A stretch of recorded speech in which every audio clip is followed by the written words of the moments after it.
pessoal, agradeço aí a presença, né, de todos vocês, como eu comentei. Vamos começar aqui a conversar sobre a densitometria óssea, ok? Então, hoje eu queria começar me apresentando, né? Eu sou a Mariana, sou física médica especialista em radiodiagnóstico. Essa é a aluna que está aqui atrás, acabou de acordar nesse friozinho. E estou aí no mercado da saúde já há mais de 13 anos, trabalhando no setor de radiodiagnóstico. Bom, eu creio que todos vocês aí estão a par da nova RDC, né, 611, que prevê treinamentos, né, que eles têm que ser feitos anualmente, principalmente para alinhar os procedimentos e as resoluções das dúvidas que vocês possam ter com relação a todos os seus procedimentos realizados onde vocês vão trabalhar, ok? Então, é muito importante a gente sempre falar de treinamento contínuo. Hoje, do que a gente vai falar? A gente vai falar de densitometria básica e a gente vai falar da física na densitometria, ok? Tem alguém aí que pode responder pelo chat, tá? Que já fez estágio lá na densitometria, que conhece o equipamento.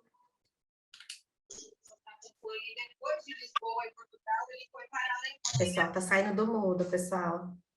Não é para sair do mudo, ok? Então tá. Então vou aproveitar que vocês acreditam aí que tem gente que ainda não conheça, né, o equipamento e vou falar basicamente aí sobre a densitometria básica e a física da densitometria, tá ok?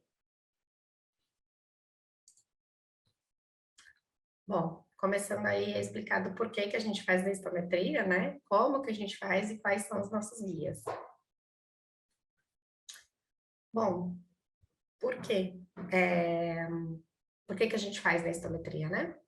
Porque a gente sabe que o nosso osso, ele vai se modificar ao longo do tempo, certo?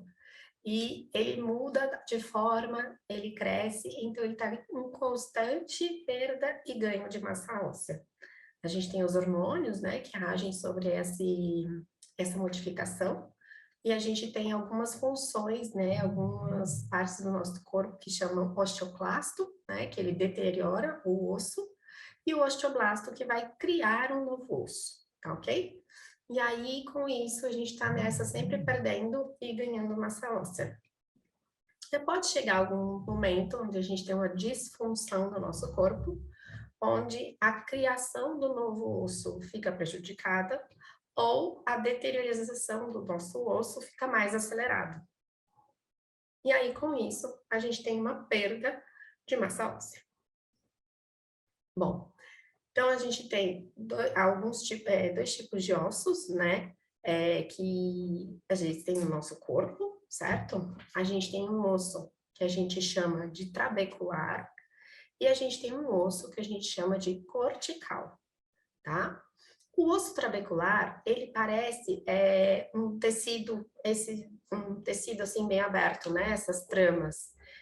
E o diferente do osso cortical, que ele é um osso bem firme, ok? Ele é um osso bem estruturado aqui, que tem como vocês verem, né? Então, geralmente, a gente vai fazer as medições da densitometria óssea, onde a gente tem maior parte de osso trabecular, ok? Então, o que é a osteoporose, né? A osteoporose, ela vai ser uma diminuição da nossa massa óssea, né? Ela vai ter uma deteriorização da microestrutura do tecido ósseo e ela vai elevar a fragilidade do osso e o risco de fratura, tá ok? Então, aqui, como vocês podem ver nessa imagem de cima, a gente tem um osso normal e a gente tem um osso osteoporótico. É como se vocês já viram um tecido esgarçado? Sabe o tecido que vai ficando velho? Então, é mais ou menos isso que vai acontecendo com o nosso osso, né? A aparência do nosso osso. Então, a gente tem as tramas, elas estão bem juntinhas, e aí a osteoporose vai como se fosse abrindo essas tramas. Acaba que a gente tem mais espaço do que osso. E isso faz com que a gente tenha uma fragilidade naquela região, tá ok?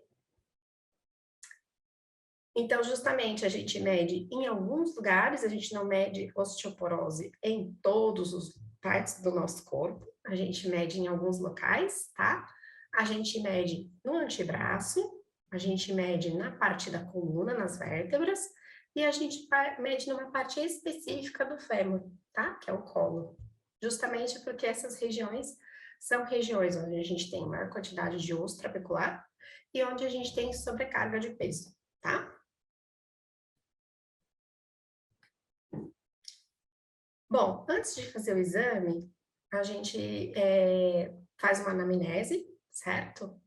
Então, a gente precisa descobrir se o paciente faz uso de corticoide, se usou contraste, se já tem uma fratura prévia, se tem histórico de osteoporose na família, se tem alterações hormonais, se faz uso de álcool e se faz exercício físico. Por quê? Todas essas questões vão alterar na nossa saúde óssea, tá ok? Então, é super importante que a gente faça esse tipo de pergunta antes de fazer o exame. E qual que é a realidade que a gente encontra hoje, né? A gente encontra que as mulheres, elas têm 3 vezes mais chances de sofrer fraturas por osteoporose, tá? 25% dos casos de osteoporose na menopausa, eles são diagnosticados, né? Apenas 25%, sendo que apenas, de todos esses 25%, apenas 10% são tratados. Então, vocês imaginam a quantidade de gente com osteoporose que não se trata, ou que nem tampouco é identificado, né? Eu aposto que vocês têm alguém na família que tem diagnóstico de osteoporose, ou conhecem alguém aí, um familiar, amigo, enfim, que tenha osteoporose. Eu mesma tenho, na minha família, né? E a pessoa não quer tratar. Ele fala que o tratamento melhora e depois volta as dores. Então, é bem difícil essa questão do diagnóstico e do tratamento para essas pessoas, ok? Bom, como que a gente identifica a osteoporose, né? A gente faz nesse equipamento aqui, que é o densitômetro, é uma mesa, né, com esse braço. Ele é considerado o padrão ouro para fazer a identificação da osteoporose, né? Ele tem uma excelente precisão, uma baixa dose de radiação e é utilizada na maioria dos estudos, né, epidemiológicos e de estudos clínicos farmacêuticos, tá? Justamente por causa da excelente precisão que ele tem e da baixa dose. O que ele vai medir? Ele vai medir o conteúdo mineral ósseo, né, em gramas. Ele vai medir a área, né, porque você imagina que a pessoinha, né, que a pessoa vai ficar deitada aqui nessa mesa. Então, ele vai medir a área. E aí, com isso, a gente tem uma densidade mineral óssea, mas aqui é uma densidade areal, né, que é por área. Lembrando que aí, quando a gente geralmente fala de densidade, a gente fala por volume, né? Mas como a gente tem umas imagens 2D, então a gente está falando de uma densidade areal, de gramas por centímetros quadrados. Bom, o que que dita as regras, dita as normas, está sempre aí na mídia falando sobre a densitometria óssea? É a ISCD, né? A ISCD é como se fosse o CBR para radiologia, né? Então, eles aí são uma sociedade internacional que fala só sobre densitometria óssea. Eles são uma organização sem fins lucrativos, né? Com profissionais multidisciplinares, e eles têm a missão de difundir a excelência na avaliação da saúde esquelética, né? E eles acreditam que isso é possível através da partilha de conhecimentos, através de treinamentos, né? Para que aumente a qualidade do exame. Por que eles fazem isso? Porque existem vários estudos que mostram que mais de 90% dos exames possuem algum erro no seu relatório ou na sua execução, né? Então, esse é um estudo italiano, né, de 2015, onde 485 exames foram avaliados, né? E olha só, a maioria deles, esse aqui é a parte de avaliação de coluna e aqui de fêmur, né? a maioria deles tinha erro nos dados, de análise de dados, né? Tem aí um pouquinho também de erro de posicionamento, de presença de artefatos, mas a maioria deles tem erro na análise dos dados. Então, vejam como é um exame relativamente simples, mas que pode levar a muitos erros, ok? Então, por isso que é importante a gente estar sempre aí falando sobre assuntos, reciclando e conhecendo cada vez mais. Que região que a gente vai analisar nesse exame, né? Para todos os pacientes, coluna, porção lombar, L1, L4, e fêmur, né? Cola e total. A gente faz também em pacientes pediátricos. Pacientes pediátricos, para nós, são considerados pacientes de 5 a 20 anos. A gente vai fazer coluna e corpo inteiro, tá? Em alguns pacientes, a gente vai fazer um antebraço, tá? Para os pacientes que têm hiperparatiroidismo, peso acima do limite da mesa, ou aqueles pacientes onde a coluna e o fêmur não puderam ser avaliados de maneira adequada, por alguma presença de alguma prótese ou alguma outra questão, ok? Bom, quais que são os critérios, né, para a gente fazer a avaliação da osteoporose? Tanto aí a ISCD, quanto a Organização Mundial da Saúde, e a Abraço, que é a instituição brasileira que rege o tema, indica que a gente verifica a osteoporose em mulheres na menopausa ou na transição, e em homens acima de 50 anos. E como que a gente vai fazer essa avaliação? A gente vai fazer essa avaliação através de T-score, né? O T-score, ele é equivalente a um desvio padrão, né? Ele vai comparar o resultado daquele paciente com a média de um grupo de pessoas jovens, né? Que vai ser usado como referência. Então, por exemplo, se o T-score de um paciente deu menos 1,6, significa, então, que a densidade mineral óssea daquele paciente é 1,6 abaixo da média dos adultos jovens da referência, ok?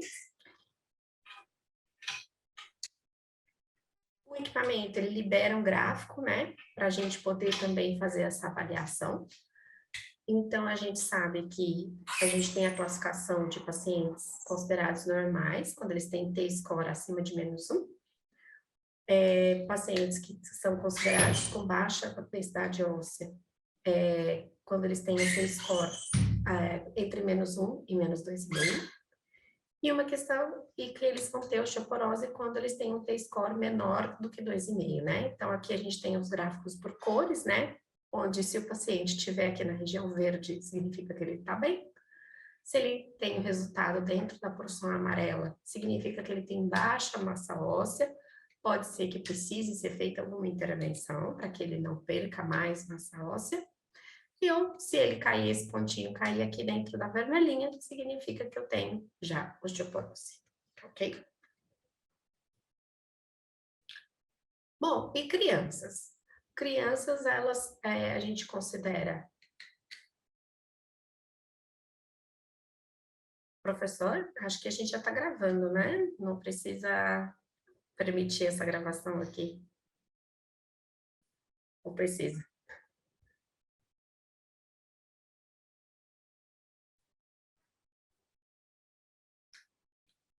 Bom, vou negar. Perdão, pessoal. Então, crianças a gente mede, né? Faz exame de 5 a 20 anos, né? Mulheres na pré-menopausa a gente também pode fazer, e homens com menos de 50 anos. Mas para esses, a gente não faz diagnóstico da osteoporose só pela densitometria, tá ok? Mas o exame pode ajudar.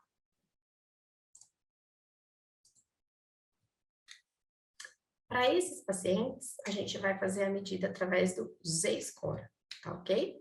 O Z-score também é um desvio padrão, mas ele vai comparar o exame daquele paciente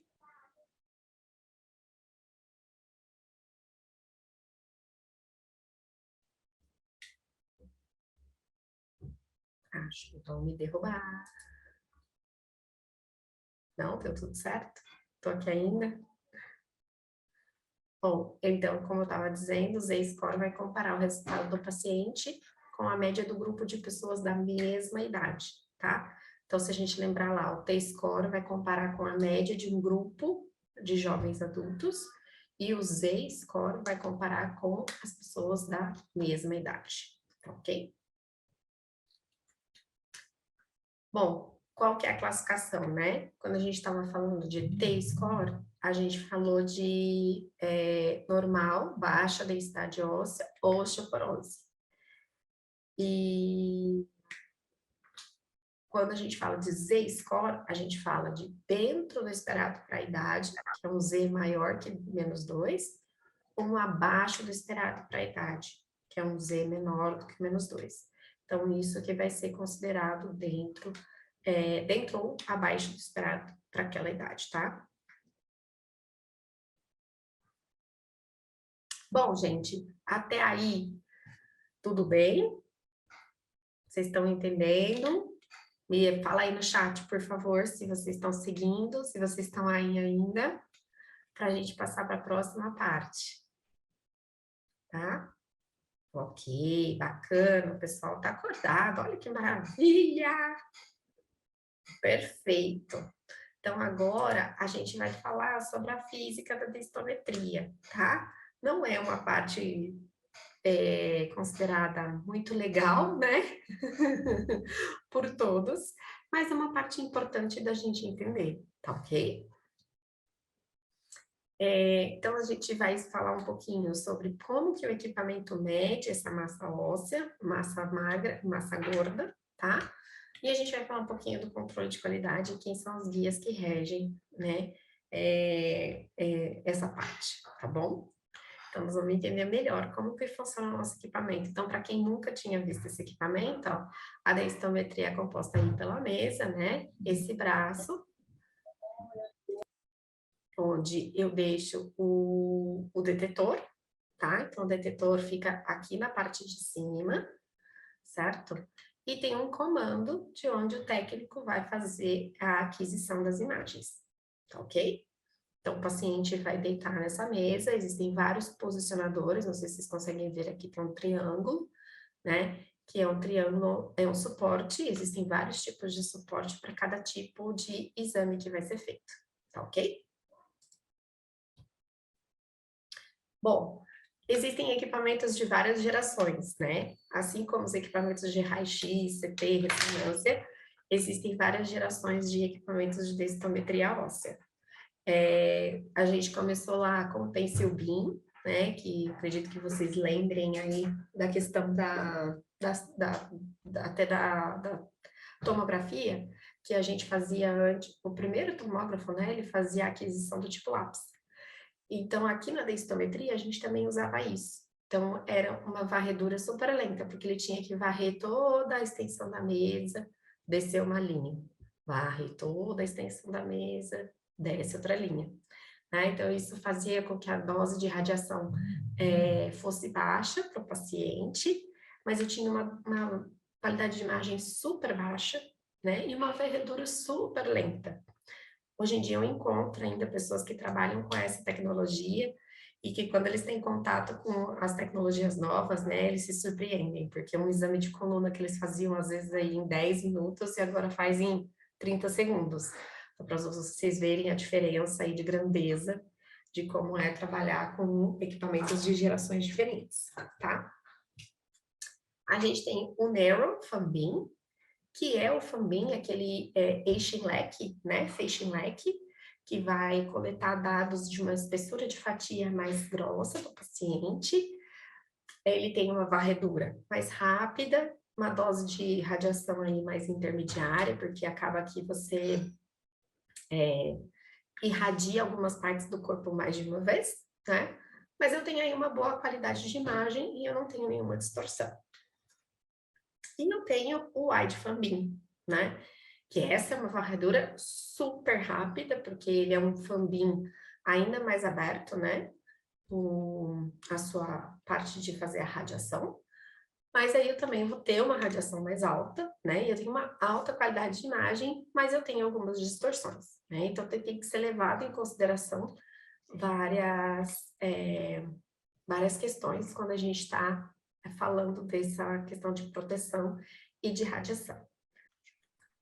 Bom, e como é feita a produção desse feixe, né? Esse feixe, existem duas formas da gente trabalhar com esse feixe, né? A gente tem uma empresa que trabalha com o filtro CAED, que é o raio-x filtrado, tá? E a gente tem um tipo de tecnologia que chama voltagem alternada, tá ok? Isso por quê? Porque a gente precisa aí de identificar partes moles e osso nas regiões onde a gente vai fazer o exame. Então, a gente precisa com que esse feixe seja capaz de nos trazer uma informação que nos permita identificar esse osso e essas partes moles, tá ok? Então, o que vai acontecer, né? Vocês vão ver aí que a gente tem sempre a parte do tubo embaixo, certo? Vocês vão ter a parte de colimação, e aí depois vocês vão ter a mesa e o paciente, para depois o detetor, tá ok? Então, as configurações dos equipamentos são sempre essas, certo? A gente tem sempre o tubo na parte de baixo da mesa, paciente e o detetor, tá? Independente da tecnologia aí do tubo. Então, para avaliar ponto a ponto a nossa massa óssea, mas também massa gorda e massa magra, porque hoje em dia os equipamentos, os densitômetros, eles não fazem apenas a avaliação de osteoporose, eles fazem também a avaliação da composição corporal. Não sei se vocês já ouviram falar, mas a gente consegue verificar, né, quantidade de tecido magro, quantidade de gordura no corpo das pessoas, através desse exame. Então, como que a gente consegue fazer isso, né? Porque os densitômetros, eles vão utilizar aí algoritmos para distinção dos seus tecidos baseado na sua composição atômica, né? Porque a gente sabe aí que cada átomo tem uma resposta específica e diferente para os feixes de raio-x, né?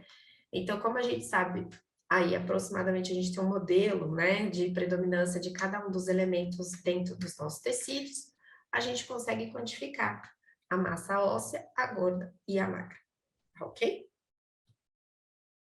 Bom, como que eu vou garantir o bom funcionamento do meu equipamento? Tem que fazer controle de qualidade para qualquer equipamento, seja ele de mamografia, CT de ressonância ou de densitometria óssea. Para garantir o bom funcionamento do meu equipamento, eu preciso fazer controle de qualidade.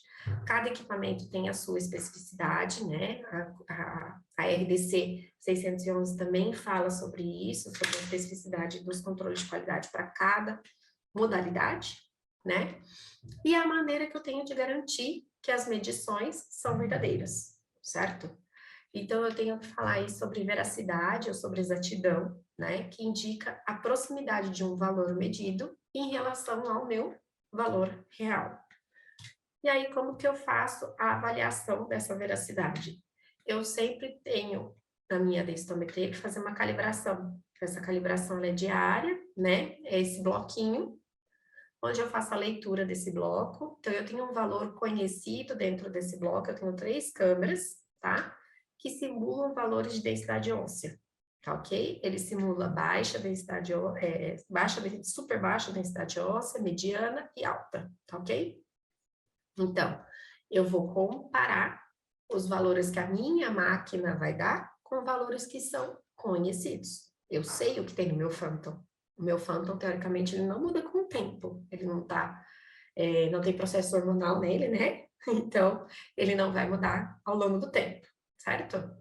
Então, durante a garantia de controle de qualidade diária, né? Eu vou validar e vou medir cada câmera e eu vou verificar se o valor que eu tenho é dentro aí do esperado, dentro aí de uma diferença de até 0,030 gramas por centímetro quadrado, o que garante que eu tenho uma relação linear entre o que eu estou fazendo, né, e entre os resultados esperados, e aí significa que o meu equipamento está bem calibrado, que eu posso continuar fazendo exame, tá ok? E eu tenho um segundo teste que eu faço, que é garantir que os meus exames sejam precisos, ou seja, que o equipamento tenha a capacidade de repetir várias e várias vezes o exame na mesma pessoa e ter resultados muito próximos. Então, quem que é essa minha pessoa que eu faço o controle de qualidade? É uma coluna, né, que a gente recebe junto com o equipamento e que eu tenho que fazer o exame dela semanalmente ou mensalmente, de acordo com a clínica escolhe fazer, né? A gente indica semanalmente. E eu preciso ver se ela está tendo resultados parecidos ao longo do tempo. E isso é o que vai verificar a minha precisão, tá ok? A precisão, ela pode ser afetada pela técnica do operador, né? Porque como vocês podem ver, é uma coluna, então eu tenho que posicionar essa coluna e o posicionamento depende do técnico, né, que está operando a máquina. Então a precisão, ela é sim afetada pelo operador e também por outras variáveis, né? Como pode ser a anatomia do paciente. E o erro de precisão, ele pode ser relatado como um desvio padrão, né? Ou como um coeficiente de variação, que ele vai ser definido como o desvio padrão, né? Pela densidade mineral óssea média em porcentagem. Bom, o que a ISCD fala sobre isso, né? A ISCD fala que cada instituição, cada serviço, cada clínica deveria ter o seu próprio erro de precisão calculado, o seu coeficiente de variação, com base em estudos em vivo, ou seja, com pacientes, que representem a população geral que ele atende. Então, por exemplo, se é uma clínica que trabalha principalmente verificando osteoporose, ela tem que fazer essa avaliação da precisão com pacientes de idade e homens e mulheres, né, representativos da sua população. Não adianta ela pegar paciente jovem para poder fazer isso, porque não é representativo, tá ok? E a gente vai calcular aí o famoso MVS, tá? Que é um coeficiente que deve ser, que vai te indicar a precisão do seu serviço, tá ok? Novos estudos de precisão têm que ser realizados se o equipamento for modificado ou a habilidade do operador for modificada ou ainda a cada 2 anos, tá ok? A gente tem que, então, para cada equipamento fazer essa avaliação, né? O erro que é informado pelo fabricante, ele não deveria ser utilizado, porque afinal de contas é do fabricante, é feito dentro da fábrica, em condições que não são clínicas, né? Quando eu tenho no equipamento mais de um técnico trabalhando, eu faço a média, né, da precisão de cada técnico, tá ok? E o ideal é que cada técnico tivesse o seu MVS, mas aí para isso a gente vai utilizar um grupo de pacientes que é muito grande e nem sempre os pacientes estão de acordo. E também tem a questão de radiação envolvida, etc. Talvez a gente não consiga fazer essa avaliação, tá ok? O que a gente faz, né? Como que é medida essa precisão? A gente vai medir a densidade mineral óssea, vai fazer exame em 15 pacientes 3 vezes ou 30 pacientes 2 vezes, reposicionando o paciente após cada scan, né? E aí, existem equipamentos que têm já uma calculadora de precisão dentro do seu equipamento, dentro do software, ou existem planilhas disponibilizadas tanto pela Brás quanto pela ISCD para fazer esse cálculo para vocês, né?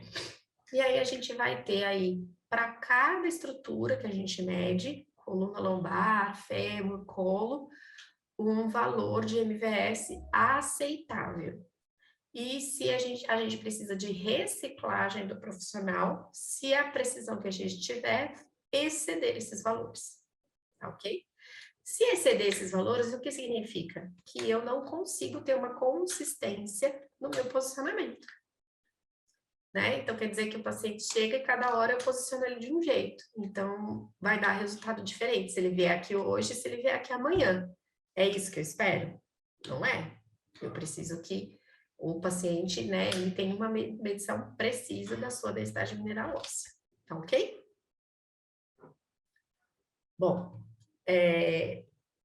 se eu for trocar de equipamento, tem como eu fazer comparativo entre os equipamentos? Tem, mas eu tenho que fazer uma avaliação, né, de precisão entre equipamentos. E aí é uma questão mais robusta de ser feita, mas pode ser feita, tá ok? Depende de cada clínica.